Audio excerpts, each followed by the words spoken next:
আসসালামু আলাইকুম। চলুন আপনাদেরকে আজকে দেখাই বানরের বাদরামি। আজকে আমরা চলে এসেছি সিলেট শাহজালাল মাজার থেকে। চাষানী পীর সাহেবের মাজারে যেতেই পরে এখানে বানরগুলো। আপনি সিলেট শাহজালাল মাজার থেকে বা যেখান থেকে আসুন না কেন, চাষানী পীরের মাজার বললে আপনাকে মাজার গেটে নামিয়ে দিবে।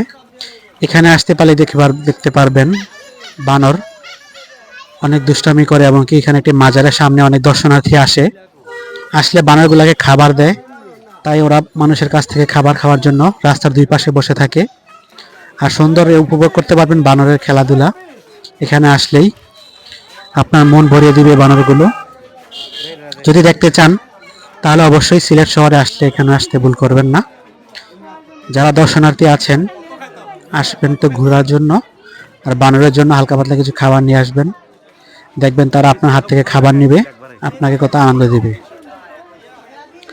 আমরাও গিয়েছিলাম খুব সকালবেলায় হযরত শাহজালালের মাজার জিয়ারত শেষ করে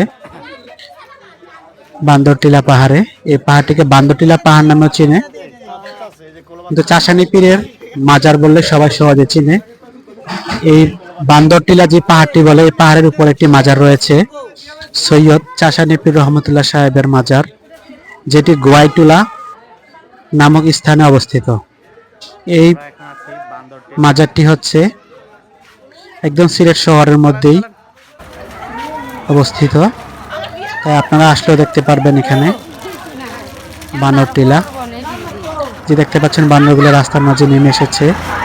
তারা কিন্তু এখন প্যাকেটযুক্ত খাবারে অভ্যস্ত হয়ে গেছে। যে বাচ্চারা খায় এডিবল জেল, যেটাকে বলা হয় লিচু পানি, এগুলো খেতে খুব পছন্দ করে। আর অনেক দুষ্ট, একটু দুষ্টুমি করলে ওরা অনেক দুষ্টুমি করে। বানরের যে বাদরামি তা দেখা যায় এখানে আসছে। খালি নেয় নাকি? হ্যাঁ, খাম পারে দাম পারে না।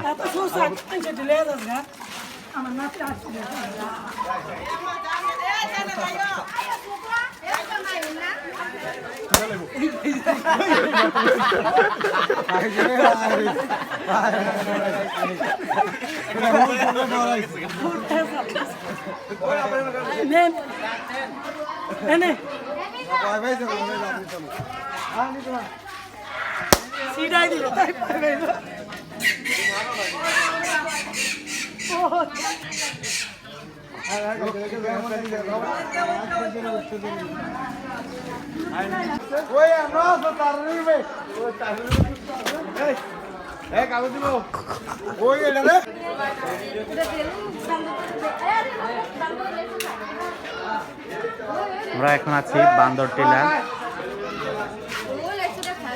চলেন চলেন।